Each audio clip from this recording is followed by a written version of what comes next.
who probably wouldn't have or would have had a significantly harder time to get their children into pre-K education, to get their children into specialty placement programs, high achievement programs, that sort of thing. When I think about our customer stories, those are the ones that I really get proud of, again, when you frame it in those contexts. And that's how you kind of point at something and say, we are actually enabling greater access to life-changing educational opportunities.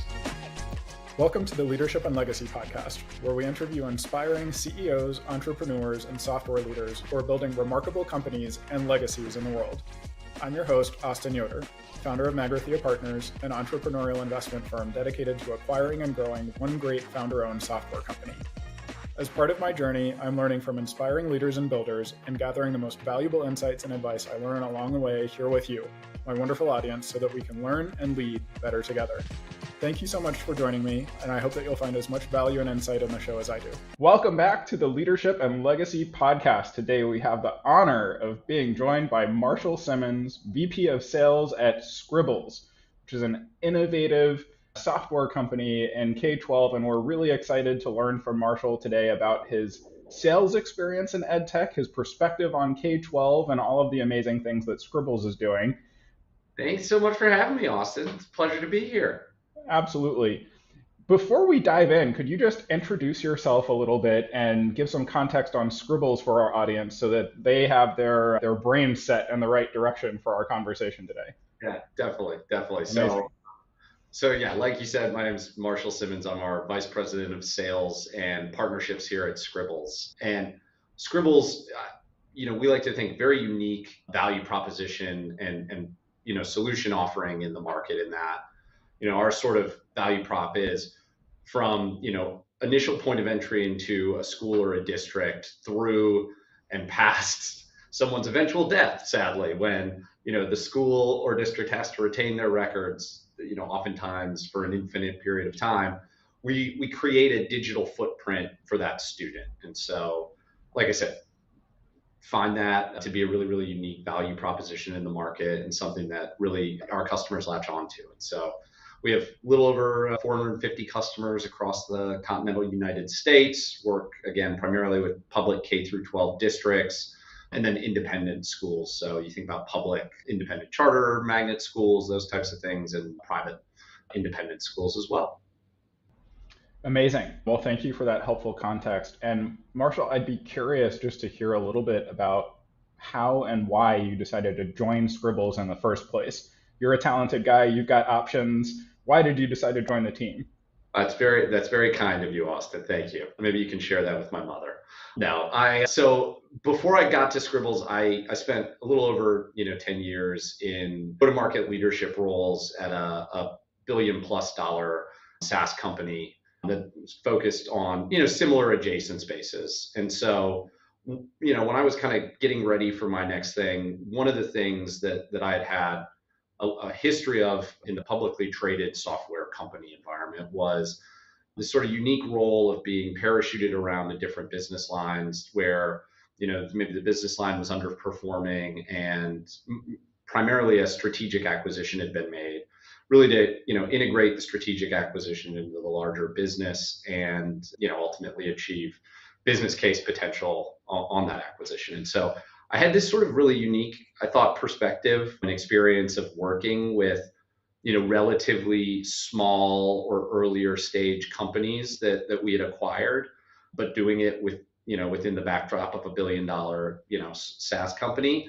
And one of the things I always really loved about that was that there was, a little bit of an element of, building something through that process, right? There's still a lot of guardrails when you're a publicly traded company on what, you can and can't do, or, how you set strategy, but there's definitely a lot more freedom and leeway, again, because, you were in a bit of an unknown space at that point. And so I was really interested in actually being able to build something a little bit more early stage and getting into that smaller and less formed environment, if that's the right way to put it. And so, as I was kind of looking, one of the things that I really loved about Scribbles was the product portfolio, like I mentioned, is so unique in the marketplace. There's a ton of people that do each of the individual things that we do. There's not someone who does all of it all the way through. And so this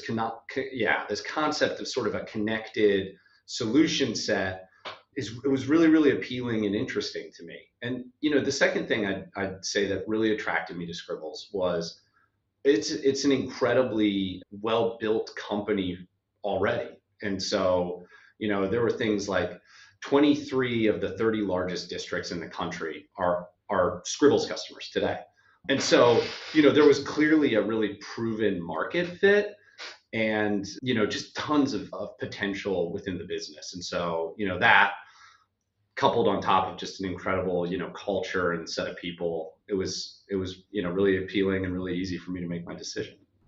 That's awesome. Yeah. So kind of, proven product market fit, the opportunity to have an outsized impact and, build something from an earlier stage, have an entrepreneurial leadership role. Absolutely. And I mean, I suppose the thing that goes unsaid with that is just an unlimited amount of potential as well.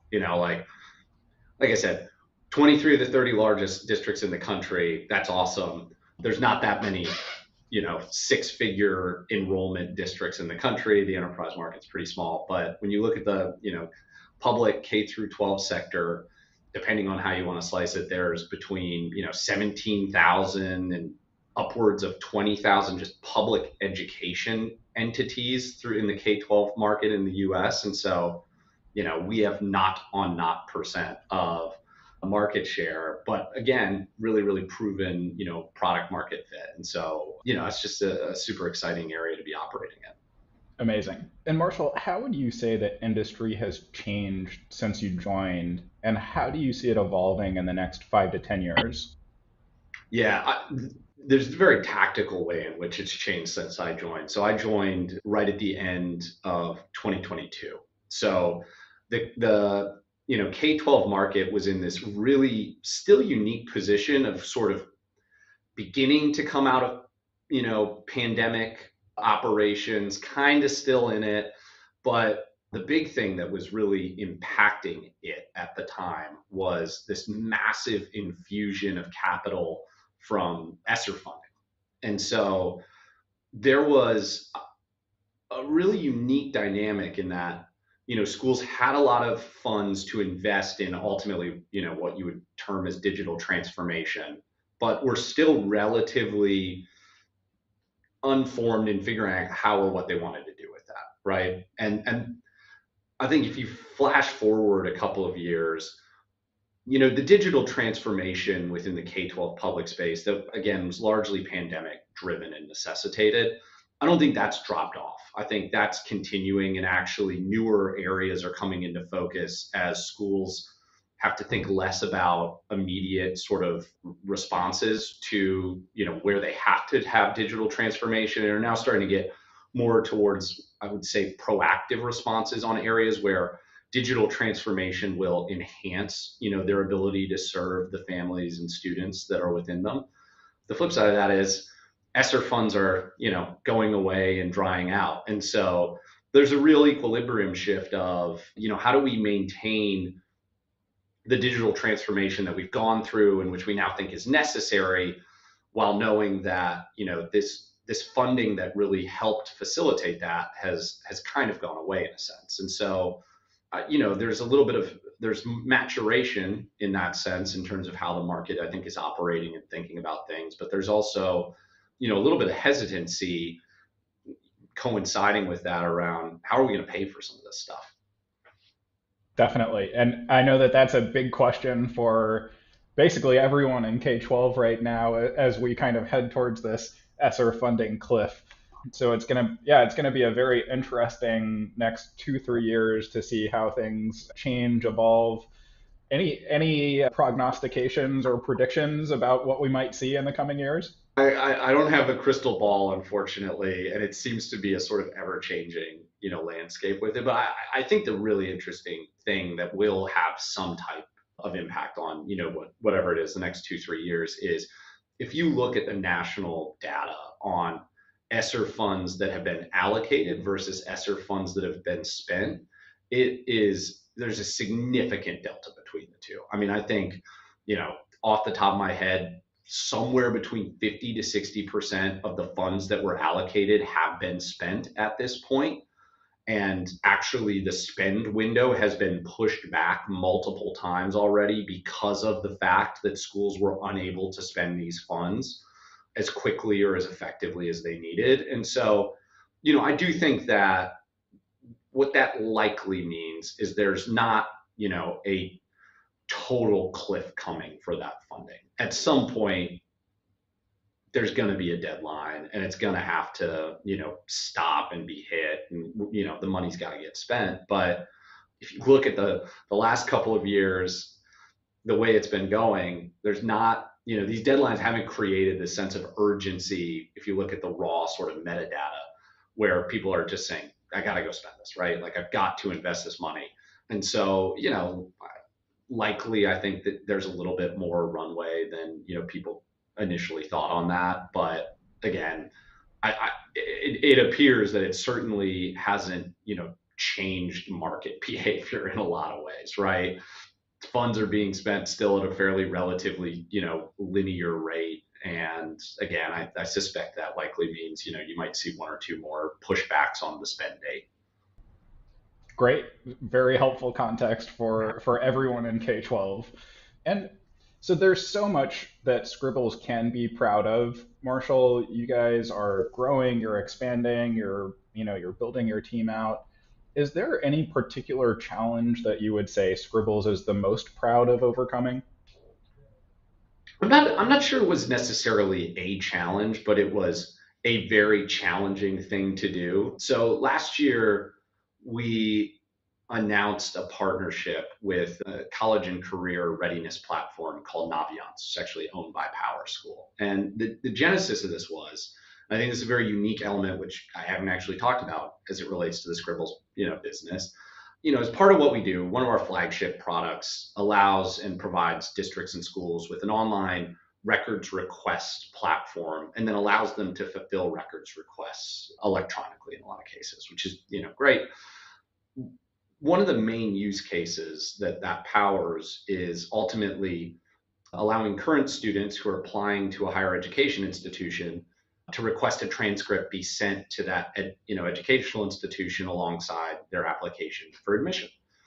And so as part of that, over the years, the business has built what we call our e-transcript network, which is essentially a little over 4,200 higher education institutions that have signed up to be able to receive electronic, documents through our network, which is actually incredibly phenomenal when you look at it, because that's, over half the higher educational institutions in the United States, by volume. And so it's a really, really,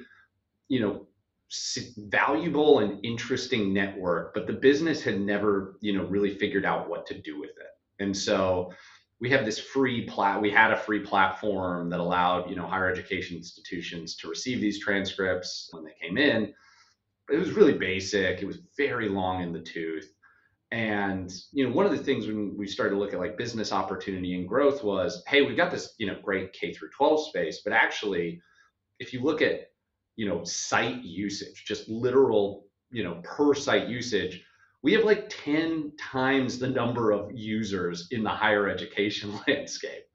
And so, going back to the partnership I was talking about, last year, one of the things that was a really, really big, important strategic initiative for us was how can we do more in that higher education space? How can we create more value, for that community, but also, create more value for the business because of that network. And so launched mid-year, we announced a new solution called Scrib Forward, which is our next gen higher education, document receipt platform. And so again, there's a whole, not a challenge, actually an opportunity, but a really, really challenging thing to do across the board, right?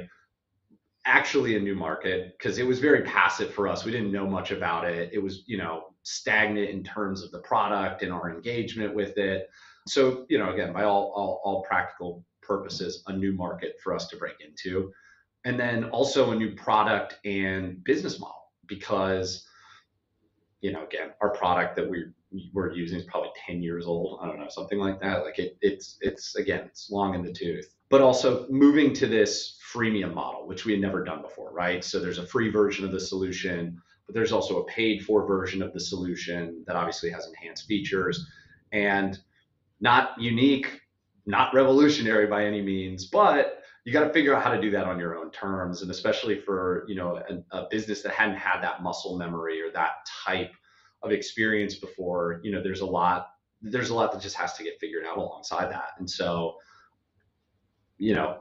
incredibly challenging alongside all of the pretty deep product work that has to be done to integrate, our e-transcript network into a very large set of users and a customer base that you find with Naviance. And so again, really early days for us. This year is sort of the actual go out and execute year on that. But just to kind of get to that point, I would say is probably one of the prouder accomplishments that we've had as a business, because it's just really hard to do, and it's even harder to do it well. And I think we've done that.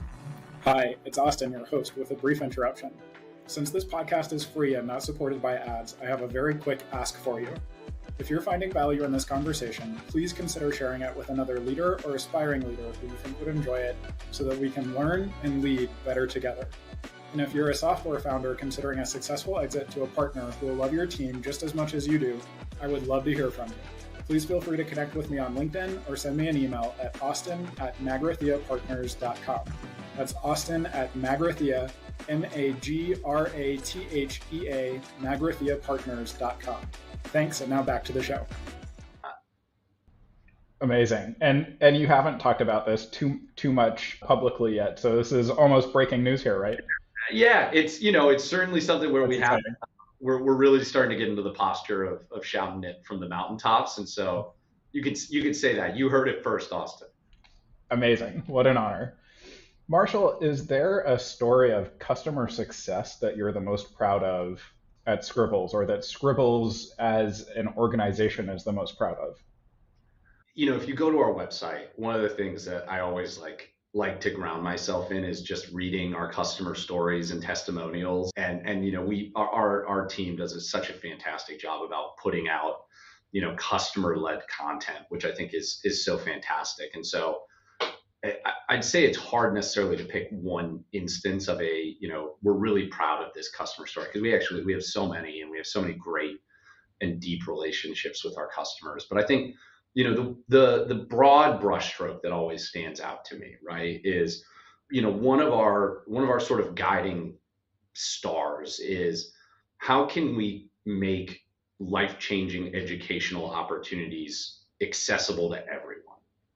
And we have a kind of cool and unique solution that powers digital applications and lottery placements for specialty programs. So a lot of times you'll see that as magnet school within a district, charter school within a district, AP programs, IB programs, dual language programs, anything where there's a limited number of seats and you have to manage, applicants and who gets placed. And we also have a pre-K solution that is, again, fairly unique in terms of what it does, and just simply manages application and placement process for pre-K on a digital and online fashion. And so one of the things that we really did, I think at the beginning of last year, was, hey, we talk about this idea of accessibility, but what does that actually mean? And so, we went out and had this market research done around how inaccessible does something become if you require it to be done on paper, which sounds like a pretty novel concept. And I think sort of silly to a lot of people who maybe don't live it day to day, but it's actually tremendously inaccessible. And it's there's a lot of inequity is maybe too strong of a word, because I think that implies an intention, but it's unequitable at its core. Because what you find, and what our research showed was, at socioeconomic means increase, so does access and ability to do things on paper, right? And it's not just, hey, I have a printer, though that's a big one. It's also, little things like, I have access to a checkbook, I have access to a fax machine. I have the ability, if I don't have a printer or access to a printer, to take time off of work to go do those things and then take those paper documents and drop them off somewhere. And so, when you think about that landscape in the context of what, our choice, we call it Scrib Choice and Scrib Pre-K products do, taking those processes into a digital fashion creates this massive opportunity and opens up access, in ways that I think even a lot of our customers don't entirely comprehend today. I think that's something that we're really trying to drive the point home more on. But again, it's something where I just don't think that that's recognized as much as it should. What that ultimately means is you are creating the ability for people who probably wouldn't have or would have had a significantly harder time to get their children into pre-K education, to get their children into specialty placement programs, high achievement programs, that sort of thing. When I think about our customer stories, those are the ones that I really get proud of, again, when you frame it in those contexts. And that's how you kind of point at something and say, we are actually enabling greater access to life-changing educational opportunities. That's amazing. So increasing equitable access to educational opportunities through these innovative digital technologies that Scribbles is bringing into the market.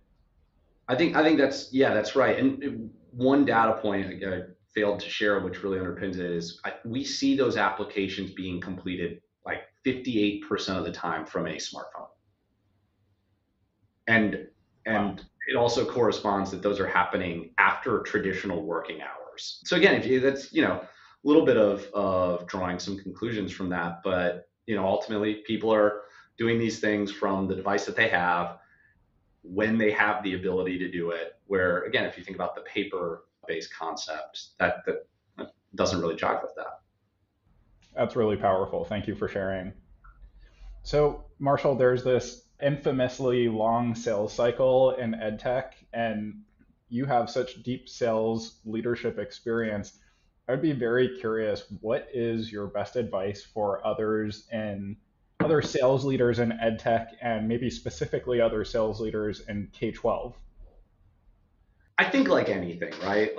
And I've had previous experience in, the higher education market, leading teams in, actually the for-profit industry, selling to, Fortune 500 organizations. I think it is a little bit of a generalization to say, right, there's this notoriously long sales cycle within the EdTech space, though that's not also wrong.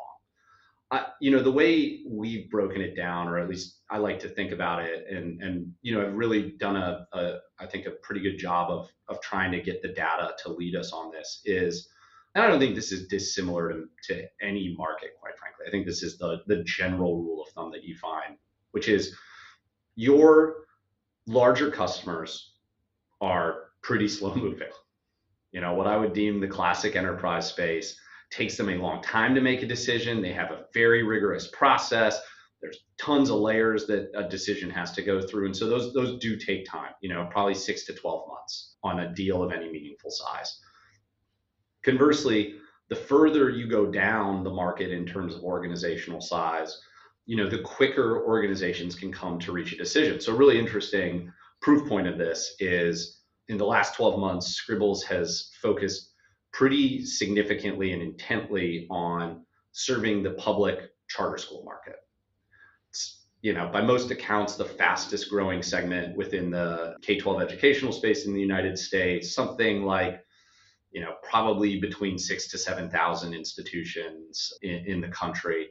And most are under, 650 students, and they're, a single site location or maybe 2 or 3 site locations. So they're not big by any means, I think is the point. And we actually had this really interesting phenomenon where we had a lot of public charter institutions coming to us and saying, oh, I really, would like to use Scribbles solutions without having ever done anything to focus on it. We never were proactive in focusing or targeting it and gearing our solutions for it, but it's a really great fit for us and what we do. And so, over the last 12 months, we've been more intentional about our focus on that space. But the reason it's interesting is, again, they're a much smaller organization, And, their buying cycle is, a lot of times 60 days, maybe 90 days on the longer end of that. And they're not, lower, what I would say ACV or ASP, purchases. Actually, that segment performs better for us than almost all, what I would call small district segments, where you're sometimes even seeing, enrollment that's 10x what you would see in this public charter school, but the ACV in the charter school is, 10x what it is in that segment of a public district, and their decision making time is, half. So again, I think, the broad brushstrokes are that, ed tech probably does have a little bit of a longer sales cycle, because a lot of times, again, especially as you get down market, you don't have a dedicated procurement function. You have, staff, especially in our case, who are probably making the first or one of their first significant technology purchases at that organization, especially. And so that can tend to extend sales cycles. But again, I think the, maybe the lesson here for me at least to share is, that a generalization is just that, right? And if you actually segment the market and really do let the data show you, areas of opportunity within the market, then, that helps you as a sales leader, CEO, whatever it might be, make important strategic decisions about where you should point the business or point focus. And so, again, I think that charter school example is a really, really interesting one, because it's, probably on the face of it, not what I would have suspected if we hadn't actually, gone out, done some experimentation and trialed some things while having a sound data-based rationale for doing so. Fantastic. Really helpful context. And yeah, what I hear is take the time to understand the market, make data-driven decisions, and have an open mind as you experiment in the market. That's right. And Marshall, what would be the 5 to 10-year vision for Scribbles? So I think, ultimately there's really two components to the 5 to 10-year vision, right? The first is we want to continue, to accelerate growth with the existing, set of solutions and the value we bring to customers. Like I said, 20,000 institutions in the marketplace. We're at 450, call it. So there's just a massive amount of runway for us. And I think, we've built the foundation to really continue to accelerate that and grow. And so, 10 years, I think I know our goal is, we want to be $100 million company. And so, it takes a lot of growth to get there, but that is, the dream. And again, I think we have the foundation to absolutely do that. I'd say the second is, though, we want to continue to find ways to expand the value that we offer, because we sit at such a unique and critical junction within the public K through 12 education life cycle. We do touch everything, again, from application and enrollment all the way through records retention. And so just like that higher education example, where there's this very adjacent market and opportunity, there's countless examples of that. And so, while we have so much opportunity to continue to do the things that we are doing today and do them bigger and better, I think there's also so many areas that we haven't thought about yet that our solution set is probably pretty close to a fit, or is an adjacent fit, and figure out how do we continue to drive that unique value that we have and branch out from, the really core processes that we're driving. And so, probably a combination of those two things ultimately get to the big North Star of being a $100 million software company, which there are not many of those out there, actually. And so, maybe 5 years is a little aggressive, 10 years more realistic, but those are the big ones. Love it. Fantastic goals. Love the guiding North Star there. And Marshall, is there any question that I should have asked you that I haven't asked yet? I always this is a question I always ask people when I'm sort of giving guidance on career trajectory. But the question I always ask them is, do you really want to get into sales leadership? And if so, why? That's a great question. So, how would you answer that yourself, Marshall? What has driven your decision to become involved in sales leadership, and what is it that brings you joy about that role?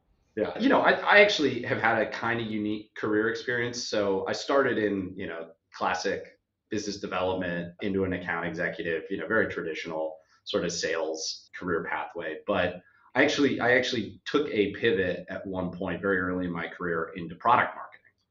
And company I was at had really, really rich, deep product marketing department and expertise, got to learn from some really, really amazing people. But it's totally different than sales. I mean, that you could not find something, more different than sales. And so I actually got into sales leadership, not directly from sales, but from being in product marketing and having had this sales background. And so, the thing that I always generally find in those conversations is that people are asking about sales leadership because they think it's the next logical step in their career pathway. I'm an account executive today, and so I'll get good at it and I'll be I'll be a senior account executive and then I'll become a sales leader. And I think that's actually, really wrong in a lot of cases, right? Sales leadership and sales roles in an individual contributor perspective are, dramatically different skill sets. I actually, you do a lot of selling as a sales leader, but there's a lot of other stuff that you do that is, something that an account executive will never do, right? Isn't asked to do on a day-to-day basis, I should say. So, things like sales funnel management, something I'm very passionate about, right? Again, very data-driven concept too. How are our different sources performing at different stages of the funnel? I don't think an account executive generally thinks about or tries to manage those things necessarily on a day-to-day basis. And so, that's a very tactical example of what I would describe as a hard skill, as to, hey, you don't have to become a sales leader after you become an account executive. The other thing is, and I think this is probably true with any leadership role, like the leadership component of it is very important, right? Leadership is not being the best individual contributor, so you now get to have a bunch of individual contributors reporting to you, or vice versa. I was a director for many years. Doesn't mean you were the best manager and now you just get to have a bunch of managers reporting to you, right? It is ultimately about just that, leading people. And if you aren't passionate about that element, then it's very hard to be, in my opinion, good at the job at any level, right? Because it's probably a tired old adage, but you're not going to do anything yourself. Your scope is not broad enough to be able to do anything of meaningful value if you try to do it all yourself. And so, regardless of what level of leadership you're at, what, departmental level or department you're in at a leadership level, the best leaders are the ones that lead. And again, that is a very unique skill set, I think. It doesn't mean it can't be taught or learned, but that I think a lot of times my experience in having many, many, many of these sort of career conversations over the years is that often goes unacknowledged from people who are starting to get into the role for the first time. So you have to have a real passion for that, I think, in order to get into it. Great advice for other people considering growing in their sales leadership. The other one you have to have the passion. You got to be comfortable being a human punching bag. That's what I would. Definitely. That is another infamous aspect of sales, is you have to be comfortable dealing with rejection and taking it all in stride and keeping a positive spirit internally and externally. That's right. Great. So the title of the title of the podcast is the Leadership and Legacy Podcast. You just shared some perspective on the leadership side of things. We always like to close on the topic of legacy, Marshall. I'd be curious to hear, what does legacy look like for Scribbles and the team? The way I would equate the legacy question is probably to a couple of things that we've already talked about, right? I shared a little bit about our North Star, which get to $100 million as a company. And, when you boil that down, that probably means we have to, grow our customer base by, 10x, 20x, something like that. But, I also talked a little bit about the impact that we have at a customer level. And so I think the legacy component of it for me is the conjoinment of those two things, right? ultimately, especially in a space that we're in, I think EdTech's very, good about this. I hope that we are inherently helping people that we serve every time we grow the business. That every new customer is an additional set of people that we are able to help. And so, for me, legacy really, again, is conjoined between these two things. If we are able to grow the company in the way that we hope and drive to do so, then that means, more importantly, we've had this outsized impact on the educational landscape in the United States. And I think, it sounds a little noble when you put it that way, but I do believe it's true. And I think, when you talk to our team and you witness them interacting with customers, it is something that is proven out and deeply lived in within the company. And so, legacy again is how do we actually, take the impact that we have today, which is actually quite large, given, again, we serve 23 of the 30 largest institutions in the country, but make that impact even larger based on where we want to go. I couldn't imagine a better place to wind down our interview here today. I hear growth, I hear increasing equitable access and education. You're making a positive impact on the world of education. I have no doubt that Scribbles will continue to grow towards its North Star under your leadership, Marshall. Thank you so much for your time today. This really has been educational and such a pleasure to spend some time with you, and also just a lot of fun. So thank you so much for your time today. Awesome. Well, no, thank you so much for having me, Austin. This is a real pleasure.